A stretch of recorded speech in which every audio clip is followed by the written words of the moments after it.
Amigos, hermanos en Cristo, bienvenidos a una emisión más de este Ministerio de Gracia de Gracia.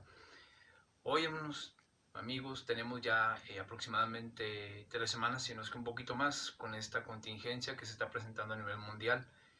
Y debido a esto, pues, en oración a Dios, estuve tratando de encontrar un mensaje que pudiera ayudarnos para poder pues salir adelante de esta situación, ¿verdad? La verdad es que es algo muy complicado y aunque habemos muchos cristianos, hay muchos también que no son cristianos y que necesitan acercarse a Dios y necesitan conocer del Señor.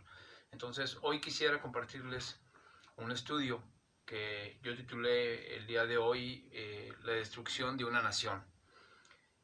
Esta nación de la que vamos a hablar es Nínive. Seguramente ustedes en el libro de Jonás ya habrán sabido un poquito más sobre esta nación, ¿verdad? Donde en aquel tiempo Jonás fue encomendado por Dios para poderles profetizar lo que les iba a suceder, y se hacían una serie de cosas que Dios les estaba pidiendo, Dios les iba a perdonar y no los iba a destruir. En aquel momento la gente obedeció, se volvió a Dios y Dios pues tuvo misericordia de ellos y no los destruyó. Sin embargo, aunque muchos pensamos que fue por la oración que se levantó, no fue necesariamente por esa oración. Dios ya sabe lo que va a pasar y lo que vamos a pedir. Sin embargo, Dios ya tenía esa ciudad predestinada a la destrucción, como lo sabemos todos los creyentes y que leemos la palabra, que el mundo está destinado a su fin, ¿no? Entonces, hoy vamos a ver esta parte de la palabra, que es en el libro de Nahum, capítulo 3. Y antes que nada, pues quisiera yo dar una pequeña introducción de qué es Nínive o qué representaba Nínive en aquel tiempo, ¿no? Pues bueno, Nínive era la capital del pueblo asirio, del imperio asirio de aquellos tiempos. De hecho, fue en el siglo VIII, en el siglo VIII antes de Cristo, fue la ciudad más poderosa de todo el mundo. Era muy extensa, de tal manera que se nos dice en la palabra de Dios que hacía falta caminar 3 días completos sin parar para poder atravesar la ciudad, lo que nos da una muy buena idea de la extensión de aquella tierra, ¿no? No solo eso, sino que también tenía muchas riquezas, era el centro de negocios, porque pues todos los mercaderes de Occidente y Oriente tenían que pasar por Nínive para poder hacer sus negocios, ¿no? A nivel mundial. Es decir, era la ciudad más importante y por la que necesariamente se tenía que pasar en caso de querer hacer negocio, ¿no? La economía dependía mucho de esta ciudad. Entonces, hoy vamos a hablar de este tema. Acompáñenos, no se vaya. Esto es Ministerios Gracia de Gracia.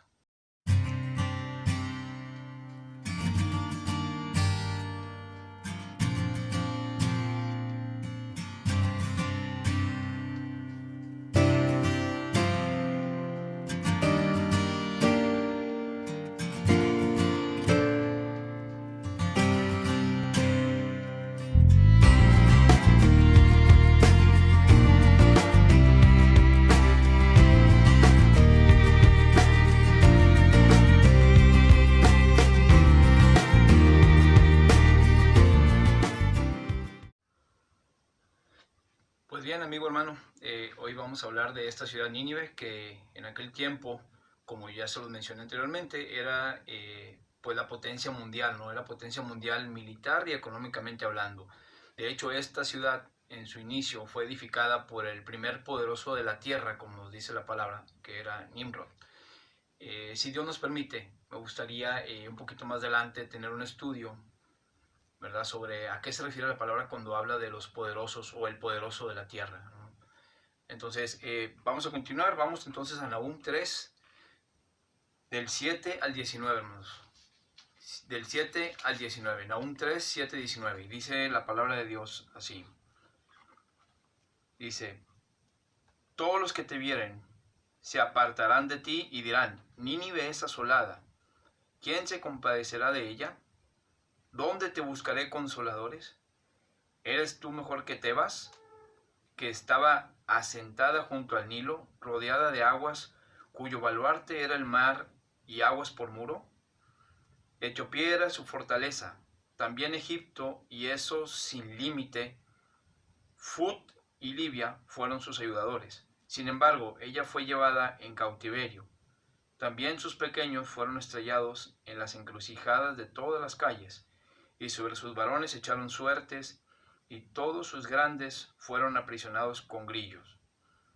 Tú también serás embriagada, y serás encerrada. Tú también buscarás refugio a causa del enemigo.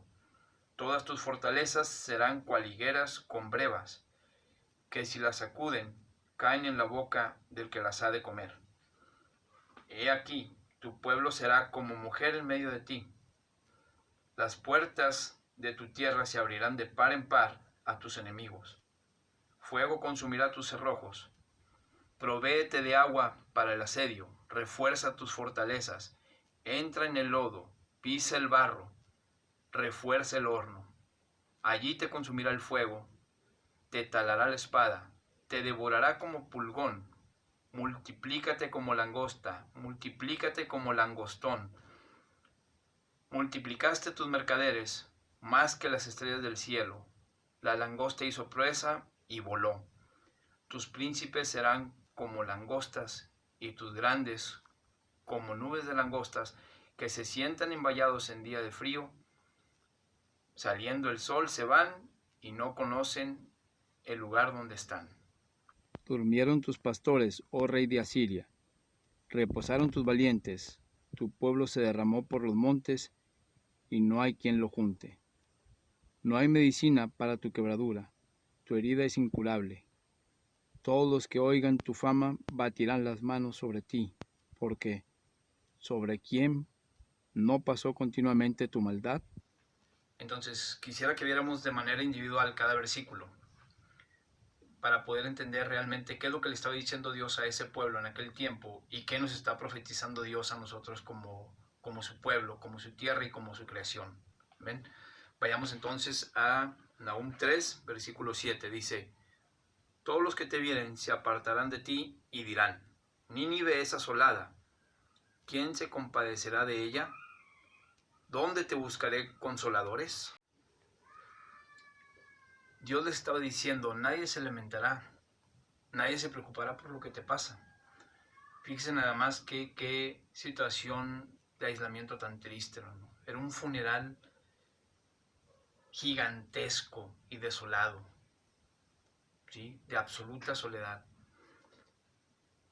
Podemos ver en la actualidad cómo las naciones más poderosas y que están batallando con esta enfermedad están realmente sufriendo por conseguir dónde poner tanto cadáver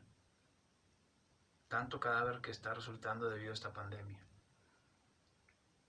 Y literal, de momento, cada país está rascando con sus propias uñas. El país que estaba semi preparado está batallando. El que no estaba preparado está batallando. Y al que nunca le ha interesado o estaba incrédulo, igual está batallando. Todos están sufriendo con esta situación. Aquel pueblo de Nínive era un pueblo tibio, desobediente, indiferente a su prójimo, frío, pues tantas cosas que pudiéramos decir, ¿no? Pero Dios, al igual que en aquel tiempo, hoy también, ¿no? Odia y detesta todas estas cosas. Fíjese algo tan extraño. En aquel tiempo que Dios le habló al pueblo de Israel por medio de Nahum, nadie creyó. Nadie le creyó. Solamente Nahum, por fe, aceptó lo que venía. ¿Por qué? Porque él sabía que Dios, el Dios verdadero y todopoderoso, es un Dios que no cambia. Y nada va a poder hacer que él cambie sus planes. Sus planes están trazados y hagamos lo que hagamos, no vamos a poder cambiar ese plan. Lo único que nos queda, al igual que Nahum, es pedirle fortaleza, pedirle fuerza, apoyarnos en él, volvernos a él y confiar en él. Desgraciadamente, hermanos, vemos como ahorita, en la actualidad, hay miles de merolicos, porque no hay otra manera de decirles. Esas personas que dicen ser coach de vida. Cuando uno los escucha, hermano, y conoce la palabra, se da cuenta que de lo único que hablan es de humanismo. No hablan de Dios, porque son personas que confían solamente en su intelecto, en sus conocimientos, en sus libros, en sus filosofías. Y se oye muy bonito, dan unos mensajes tan bonitos que uno dice, ay, qué padre, qué hermoso, qué increíble cómo habla este hombre. No son más que merolicos que acomodan las palabras de manera bonita. No tienen nada en la cabeza, no tienen conocimiento. El único conocimiento y sabiduría viene aquí, en la palabra. Y la palabra misma nos lo dice. La sabiduría comienza con el temor a Dios. Y esas personas lo único que hablan es humanismo, humanismo y humanismo. Pero bueno, a final de cuentas, todos los creyentes sabemos, ¿verdad? Lo que dice Gálatas 6:7. Dice, no os engañéis, Dios no puede ser engañado, pues todo lo que el hombre sembrare, eso también segará. Es decir, todo es resultado de la obediencia o desobediencia que tengamos hacia el Dios Todopoderoso, Creador del cielo y la tierra. ¿Amén? Entonces, vamos a continuar con el siguiente versículo. Nahum 3:8 dice, ¿eres tú mejor que Tebas, que está asentada junto al Nilo, rodeada de aguas cuyo baluarte era el mar y aguas por muro? Tebas en aquel tiempo, hermanos, al igual que Nínive en su tiempo, Tebas fue primero que Nínive, el poder total, ¿no? La civilización más poderosa, la ciudad más poderosa. Era, se dice, en los libros de historia podemos encontrar datos que nos dice que era realmente una ciudad esplendorosa, ¿no? Arqueológicamente es patrimonio mundial y hay tantas cosas que se han encontrado ahí en Tebas. Tebas era una ciudad que estaba muy cerca del Nilo, es decir, estaba junto al Nilo, literalmente. Y era la capital en aquel tiempo del Alto Egipto, es decir, del Egipto más nice, ¿no? Con más riqueza, con más poder. Era la capital. Entonces, aquí es bien interesante porque dice que estaba asentada junto al Nilo, rodeada de aguas y cuyo baluarte era el mar y aguas por muro. Entonces, aquí lo que está diciendo, ¿verdad? Es que Nínive debió aprender la lección que Dios le dio a Tebas, precisamente por mano de ellos mismos, de Nínive. En el 664 a.C., como les decía, fue la última incursión, y fue la incursión de esta ciudad de Nínive ante Tebas, que estaba en aquel tiempo comandada por el rey Asurbanipal, y este rey lo saqueó, derrotó Tebas, la saqueó, y de hecho se llevó 2 obeliscos muy grandes de la ciudad, que estaban de la ciudad de Tebas, se las llevó a Nínive para poder decorar la ciudad. Entonces es algo realmente, hermanos, increíble, ¿no? Sin embargo, aunque ellos, Nínive, le habían dado una lección a Tebas, debido a que Dios lo permitió, ¿verdad? Que Dios ya tenía esta ciudad Tebas sentenciada, ¿verdad?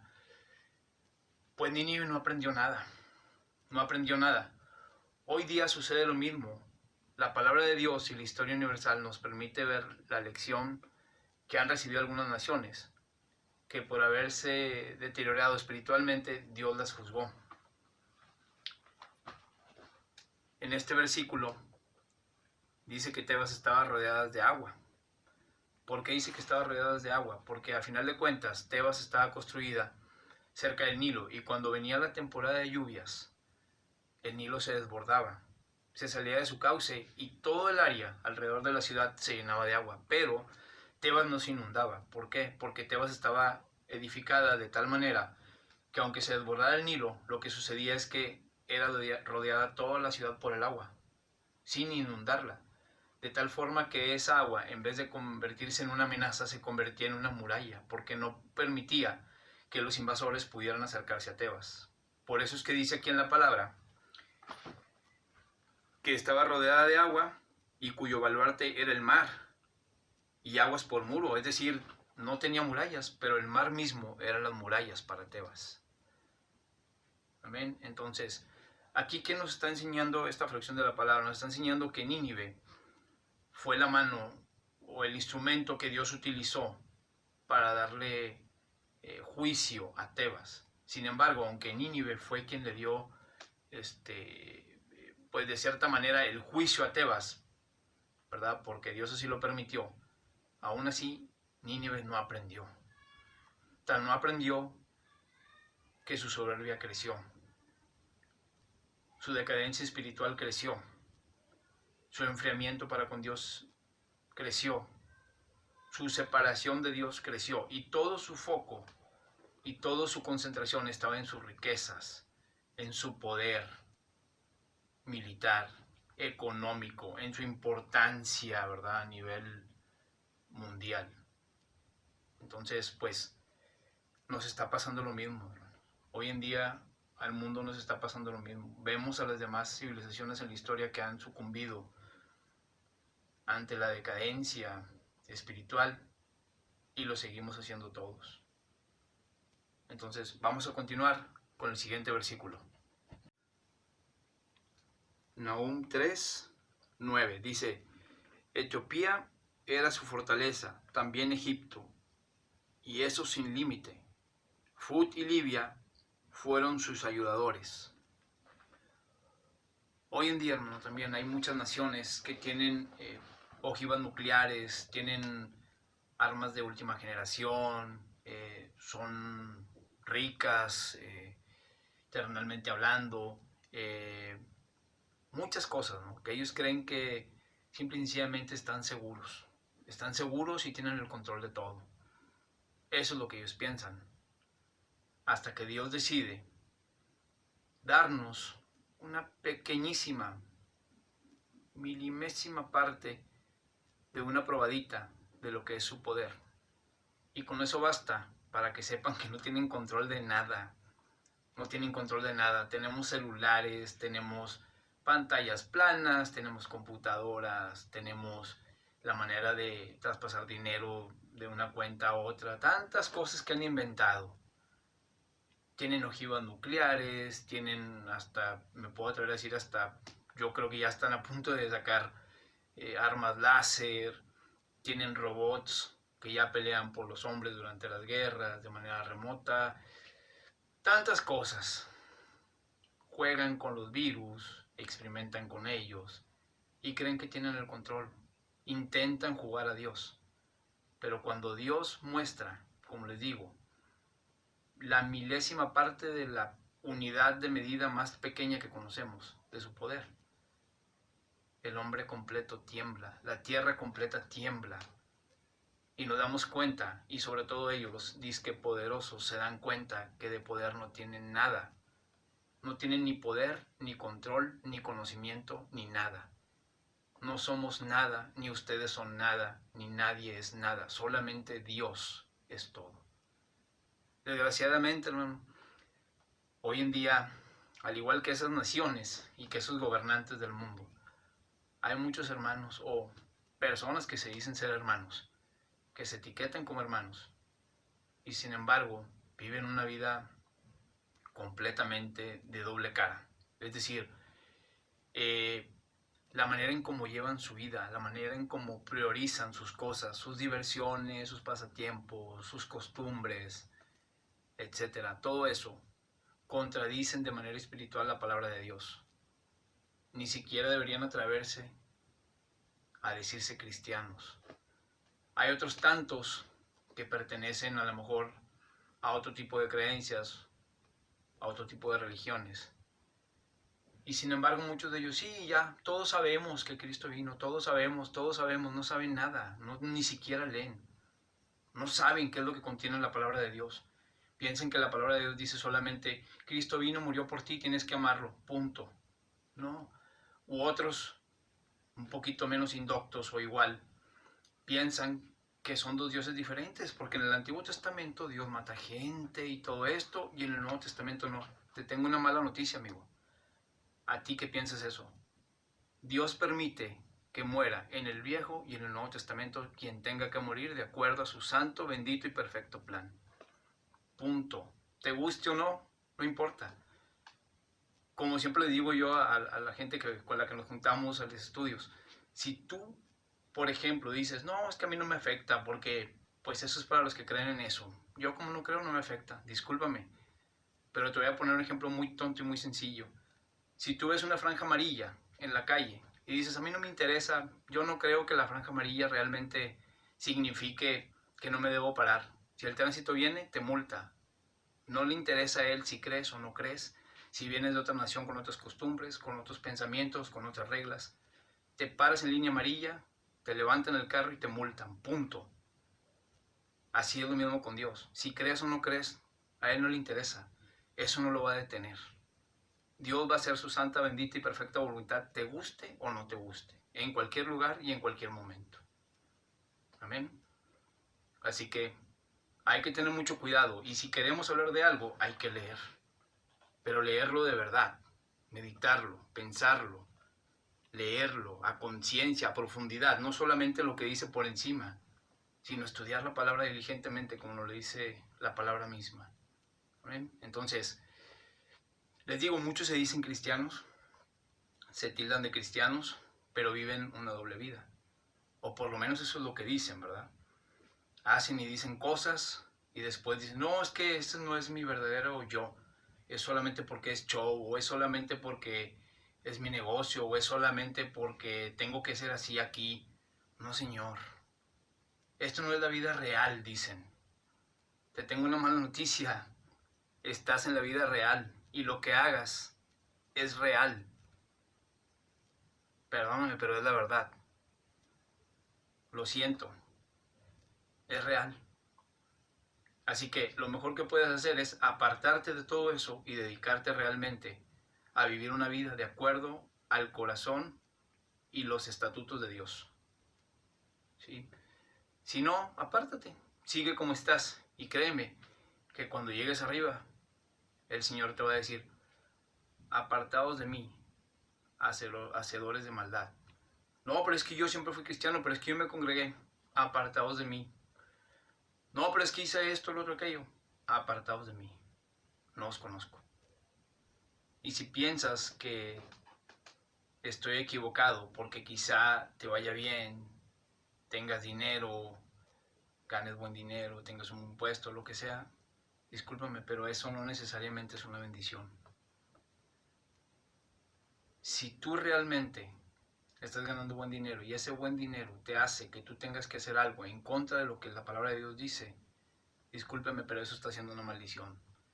Si tú tienes una buena posición, si tienes poder o igualmente tienes dinero y eso te está haciendo que tú te alejes de lo que dice la palabra de Dios, discúlpame, pero eso no es una bendición, es una maldición.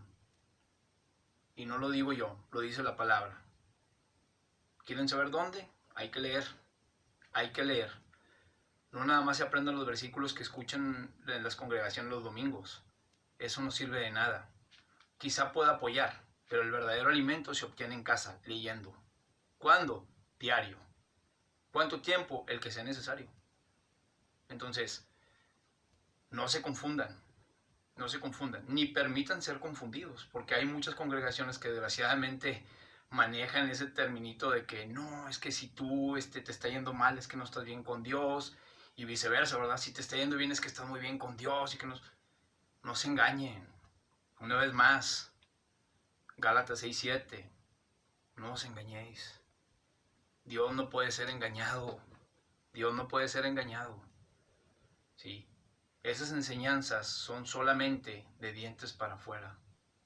Porque cuando realmente lees la palabra, meditas en la palabra y te pones a estudiar la palabra diligentemente, te das cuenta que eso no necesariamente es una bendición.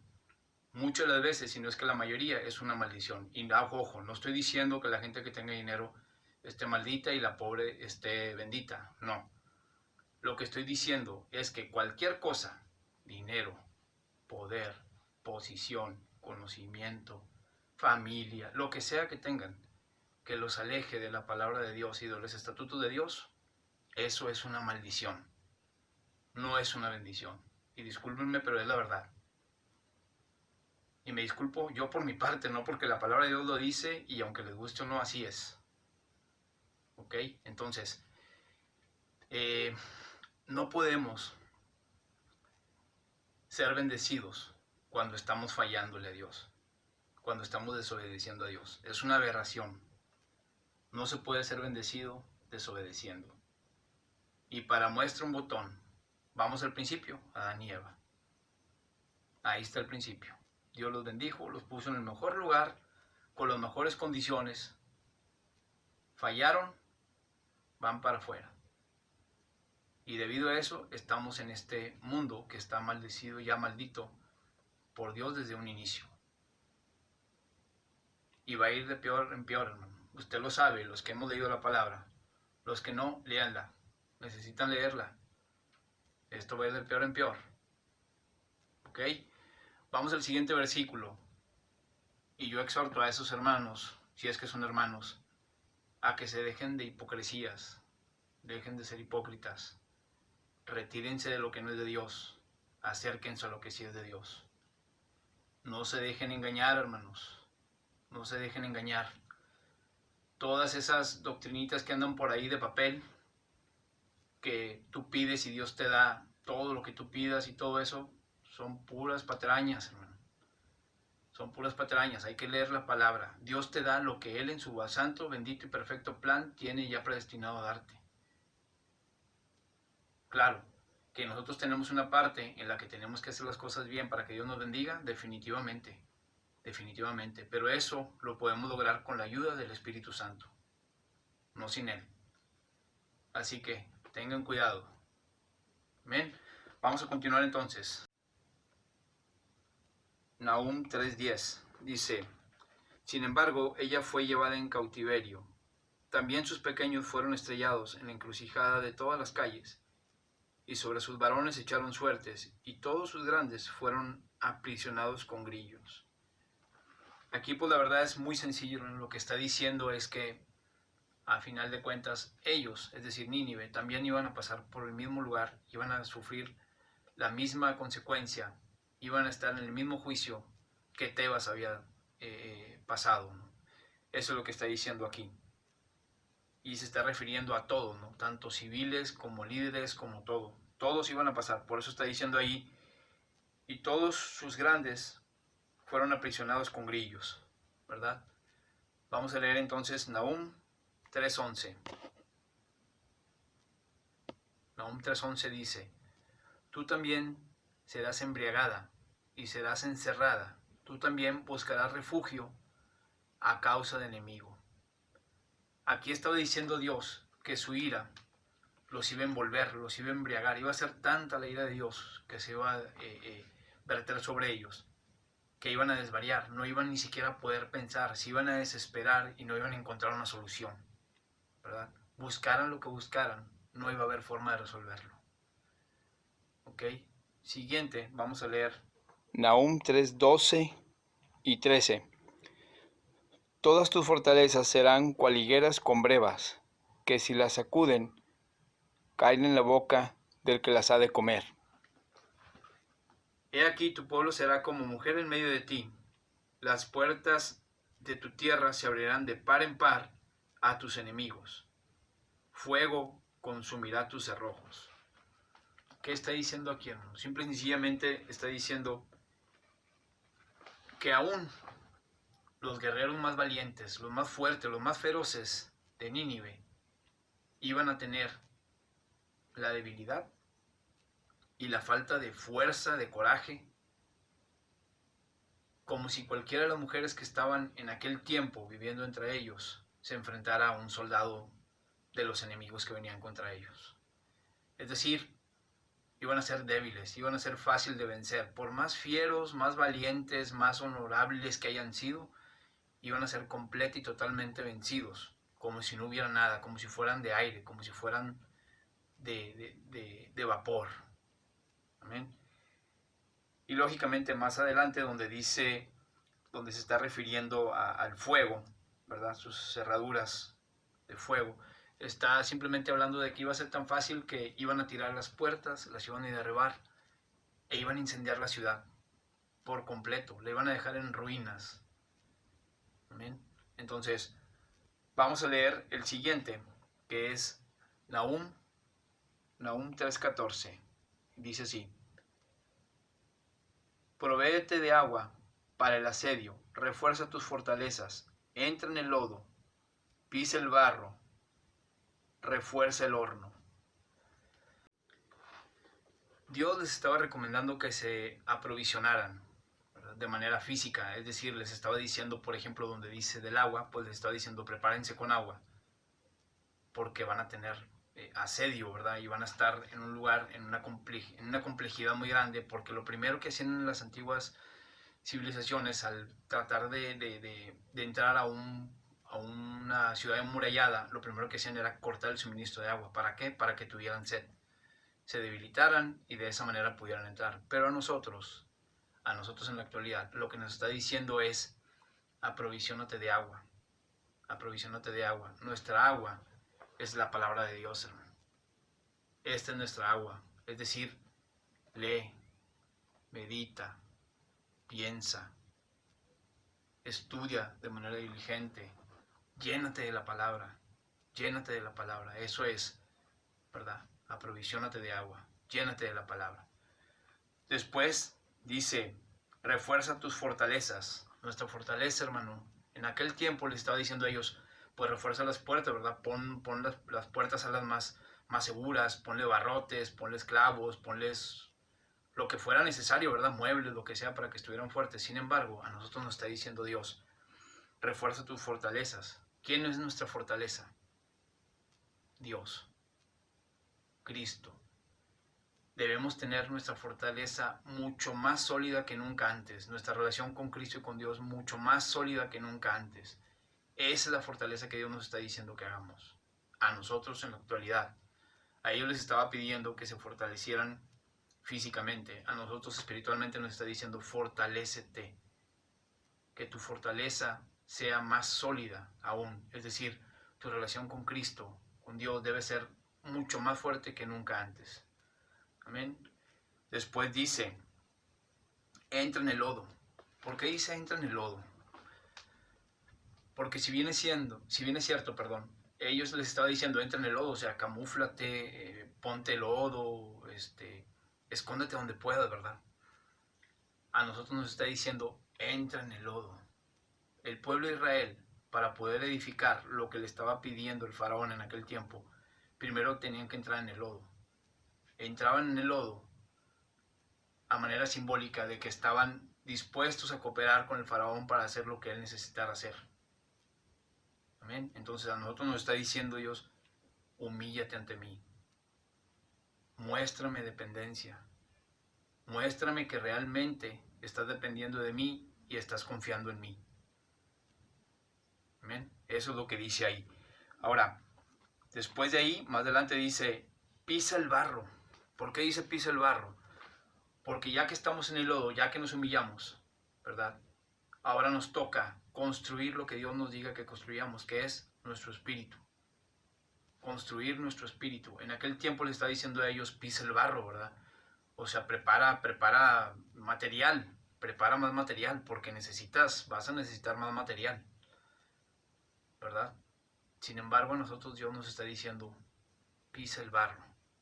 Es decir, ya te humillaste, ya entraste al lodo. Ahora, construye, edifica tu espíritu, construya tu espíritu. Te voy a dar forma. Te voy a dar forma. ¿Ven? Y por último dice, refuerza el horno. En aquel tiempo le está diciendo, refuerza el horno, ¿verdad? Pon el horno al máximo porque vas a ocupar estar cociendo material para poder reforzar tus puertas, ¿verdad? Tu fortaleza. A nosotros no nos está diciendo eso Dios. A nosotros nos está diciendo Dios, ya te humillaste, ya estás edificando. Ahora prepárate para la prueba. Prepárate para la prueba. Acuérdense, los que han leído el libro de Daniel, ¿se acuerdan cuando los amigos de Daniel iban a ser metidos en el horno de fuego porque no querían inclinarse ante el ídolo, ¿verdad? Ante la figura que había hecho el rey en aquel tiempo? Bueno, pues a nosotros nos está diciendo Dios, prepárense para la prueba. ¿Sabe por qué, hermano? Los que han leído la palabra. Porque ahí adentro del horno vamos a encontrar y vamos a poder ver a la cuarta persona. Usted y yo sabemos quién es. Usted y yo sabemos quién es esa cuarta persona. Amén. Entonces, eso es lo que nos está diciendo aquí la palabra. Vamos a continuar entonces ahora. Nahum 3:15. Nahum 3:15 dice, ahí te consumirá el fuego, te talará la espada, te devorará como pulgón. Multiplícate como langosta, multiplícate como langostón, es decir, como saltamontes. Dios le estaba diciendo en aquel momento al pueblo que hicieran lo que hicieran, reforzaran, se metieran al lodo, pisaran barro y todo esto, de cualquier forma, su suerte iba a ser la misma, porque ellos ya habían sido predestinados para que pasara esta prueba, ¿verdad? Eso le estaba diciendo Dios a ellos de manera física, ¿verdad? A nosotros de manera espiritual, Dios nos está hablando y nos está diciendo que nosotros vamos a pasar por toda esta prueba también, ¿verdad? Pero gracias a la misericordia y a la gracia que nos dio Dios por medio de la salvación en nuestro Señor Jesucristo, a nosotros, Dios nos tiene preparado algo mucho mejor, hermano. Esto de aquí es pasajero. Esto de aquí es solamente temporal. Vamos a pasar prueba, pero Dios nos va a formar. Dios nos va a moldear. Dios nos va a pasar por el horno, pero nos va a dar la victoria. ¿Por qué, hermano? Porque la victoria no es que nos enfermemos o no. La victoria no es que no nos muramos o no. La victoria no es que ningún ser querido le pase algo o no. La victoria es que recibamos a Cristo y en la vida venidera, en la vida eterna, estemos junto a nuestro Creador. Esa es nuestra única esperanza. Y a diferencia del pueblo de Israel, nosotros sí tenemos una manera de salir. Ellos no tenían una manera de salir, de hecho no tuvieron manera de salir. Pero nosotros sí tenemos. Amén. Entonces, vayamos al siguiente versículo. Versículo Nahum 3:16. Multiplicaste tus mercaderes más que las estrellas del cielo. La langosta hizo presa y voló. Dios le estaba diciendo a Nínive, tienes muchas riquezas, tienes mucho poder, tienes un ejército muy vasto, tienes una tierra muy extensa y te sientes seguro por eso, ¿verdad? Te sientes muy seguro, te sientes que no va a pasar nada. Pero ¿sabes qué? Nada de eso te va a valer de nada. Nada de eso te va a valer de nada. Porque como quiera, hagas lo que hagas, va a suceder lo que yo tengo planeado que suceda contigo. Así que eso es lo que desgraciadamente le estaba diciendo Dios en aquel tiempo a la nación. Cuando una nación tiene muchos recursos, ¿verdad? Sobre todo económicos o militares, suelen sentir una seguridad tan grande que se vuelven soberbios. Se vuelven soberbios y piensan que tienen seguridad en todo sentido. Sin embargo, una recesión, ¿verdad? O una crisis económica, hoy en día, debido a la era de la informática en la que estamos y al multiculturalismo en el que estamos inmersos, ¿verdad? Se desencadena de manera instantánea a todo el mundo. De tal manera que eso afecta a nivel mundial y se vuelve una crisis enorme en todo el planeta, como la que estamos próximos a vivir. Si la misericordia de Dios no llega antes, estamos próximos a vivir una cosa así, hermano. Nahum 3:17 dice, tus príncipes serán como langostas, y tus grandes como nubes de langostas, que se sientan envallados en día de frío. Salido el sol se van, y no se conoce el lugar donde están. Aquí pues realmente es muy, muy sencillo, hermano, y muy corto. Lo que dice aquí es simplemente que, llegado su momento, los líderes espirituales, los líderes gobernantes de las naciones, todos los poderosos de cada una de las naciones y líderes en su momento van a tratar de huir, van a tratar de ir a otra parte en donde no van a saber nadie dónde están. Nahum 3:18 dice, durmieron tus pastores, oh rey de Asiria, reposaron tus valientes, tu pueblo se derramó por los montes y no hay quien los junte. ¿Qué está diciendo aquí el Señor, hermano? Bueno, pues a ellos como nación les estaba diciendo que su liderazgo en general iba a ser reducido a nada. Sus líderes políticos, sus líderes religiosos, sus líderes económicos, administrativos, todos iban a ser completamente destruidos, ¿verdad? Y no iba a haber, o más bien desaparecidos, y no iba a haber quien dirigiera más el imperio. Entonces, actualmente, la falta de liderazgo en las congregaciones, en las naciones, en las escuelas, en las casas, entre otros factores, ¿verdad? Están prácticamente, hermano, provocando la decadencia mundial. Y esto no puede desatar en ninguna otra cosa que no sea la destrucción. La historia nos muestra evidencia de que toda civilización que ha decaído ha sido desaparecida, ha sido destruida. Amén. Entonces, es necesario que hoy en día los jefes de familia, los jefes de casa, retomemos el liderazgo y nuestra función principal como cabezas de hogar. Es decir, ser los sacerdotes de nuestra casa. Sé y me doy cuenta, hermanos, tanto en congregaciones como gente inconversa, ¿verdad? Que el padre no es el que tiene las riendas de la casa. Quizás el que más grita, quizás el más fuerte, quizás es el que lleva el sustento a la casa, pero no es la persona que dirige todo lo que sucede en casa. Simplemente yo traigo mi dinero, ahí te va, vieja, y tú hazte garras. Tú da permisos, tú quita y pon, tú compra lo que tú quieras. Yo cumplo mi función, ¿verdad? Yo soy proveedor, traigo el dinero y punto, vámonos. Esa no es la función de un jefe de casa, de un sacerdote de su hogar. Esa no es la función. El traer la provisión para la casa, el traer la comida, el sustento, es nuestra obligación. Pero nuestra función, además de esta, es también el dirigir la casa, el educar a nuestros hijos, el enseñarles de la palabra de Dios, el enseñarles a tener temor de Dios, el enseñarles qué es lo que está bien y qué es lo que está mal para Dios. Hermanos, si tuviéramos la oportunidad que esperemos en Dios, y aún nos dé tiempo para poder hacer eso, y si pudiéramos retomar esta tarea de manera concienzuda, de manera real, de manera como debe de ser, responsable, pudiéramos, por lo menos nuestras familias pudieran ser familias que den un mejor testimonio y que logren realmente honrar y glorificar a Dios con sus vidas en el día a día. Desgraciadamente, ni siquiera en las congregaciones de creyentes realmente sucede esto. Realmente están las damas tomando el liderazgo. Es tanto que ahorita hay ¿cuántas pastoras? Usted sabe, hay muchísimas pastoras. ¿Por qué hay pastoras? Porque los hombres no se han agarrado los pantalones para agarrar el liderazgo y decir, yo me paro, yo puedo hacer eso.